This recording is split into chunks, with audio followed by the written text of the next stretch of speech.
Halo teman-teman, Assalamualaikum warahmatullahi wabarakatuh. Jumpa lagi dengan saya Wati Reva Anissa di acara KHDI Podcast Kerja Bareng bersama KHDI Bookstore dan Elsa Syarif Law Center.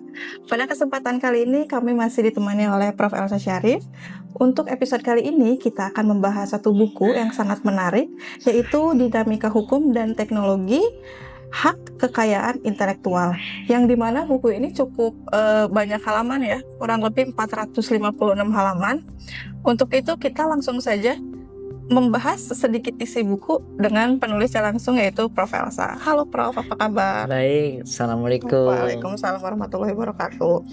Prof, bisa dijelaskan nggak Prof, apa sih yang melatar belakangi penulisan buku ini, dan mungkin boleh dijelaskan sedikit isinya ya Prof? Iya, saya membuat buku ini karena pertama memang saya profesor pertama yang diberikan oleh Kementerian Dikti sebagai profesor hukum dan teknologi baru pertama di ya. Indonesia ya Prof? Iya, ya? di Indonesia. Luar biasa. Karena ada beberapa keahlian saya, ada 9 keahlian saya, sehingga saya mendapatkan diberikan masalah profesornya di bidang hukum dan teknologi, sehingga saya bisa membantu membimbing disertasi untuk eksakta maupun non eksakta. Saya juga sebagai peneliti di bidang kualitatif dan kuantitatif. Itulah yang mendasari kira-kira saya mendapatkan mendapatkan predikat demikian. Iya. Nah, dalam saya membimbing mahasiswa saya S3 disertasi tentang haki, sehingga saya juga mengajar di bidang haki ya, tentang kekayaan intelektual ini, sehingga saya pikir saya harus membuat buku ini.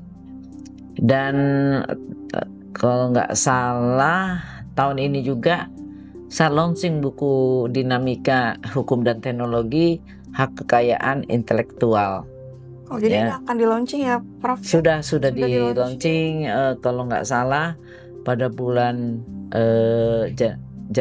Januari. Iya. Januari tahun ini. Ya. Dan memang tebal sekali, 460-an ya. 460 Prof. Dan beberapa bab saya akan menjelaskan sebagian aja karena waktu kita sempit, yaitu di bab 1 itu pendahuluan.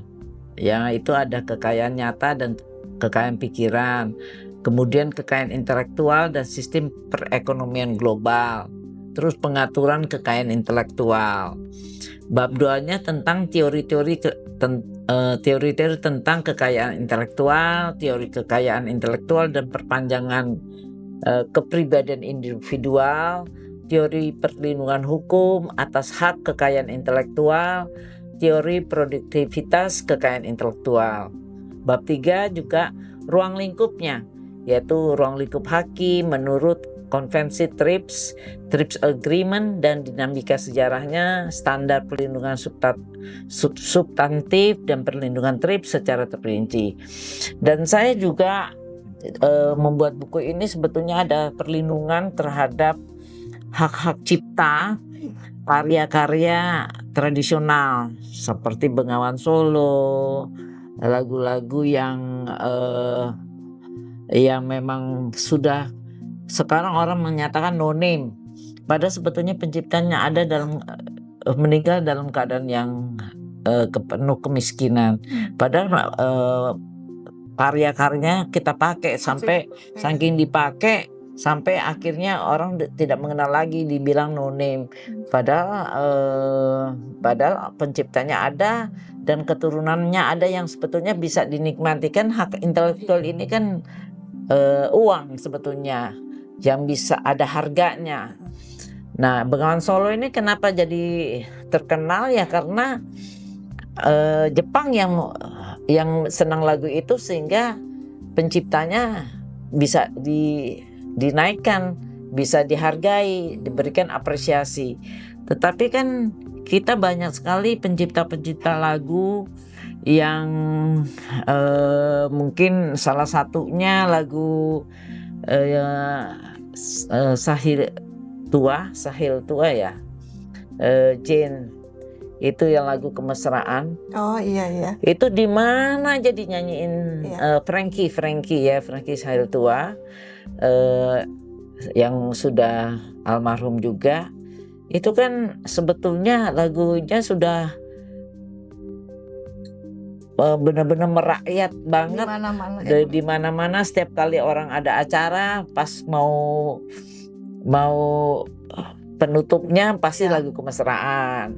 Terus kita lagi lagu-lagu Bimbo yang mana kalau Ramadan, kita pasti diputer di mana-mana lagu Bimbo.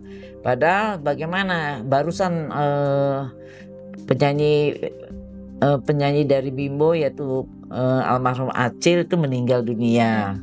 Jadi kita turut prihatin ya. Nah itu saya sempat kita bicara dengan Pak Sam ya, Sam dari Bimbo. Dia bilang bagaimana sih perlindungan kami. Saya bicara waktu itu di Dirjen Haki juga, waktu mulainya undang-undang Haki yang terbaru. Dan kita lihat lagu-lagu sendu dari Pance Pondaa, terus dari Kus Plus, yang mana semua suka. Iya. Dan kita jangan sampai mematikan rasa ciptaan lagu-lagu dari asli orang Indonesia. Nah, perlu kita lihat lagi sekarang lagu-lagu yang lagi ngetop mendunia ini lagu Tabola Bale. Terus dia tuh Bio Raka yang dari NTT. Itu kan juga sudah mendunia. Iya, betul. Nah, kita lah dengan Haki ini kita memberikan pengertian ke mereka, karena orang Indonesia ini orang baik hati. Pokoknya begitu merasa dihargai, dipuja-puja, dia udah senang. Iya betul. Padahal harusnya kesenangan itu ditambah pakai suatu penghidupan keuangan untuk masa depan dia. Itu yang kurang.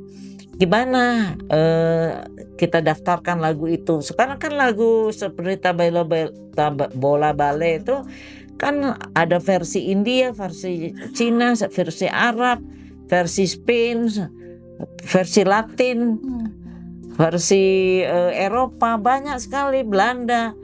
Semua senang lagu itu. Tetapi kita juga serba salah ya.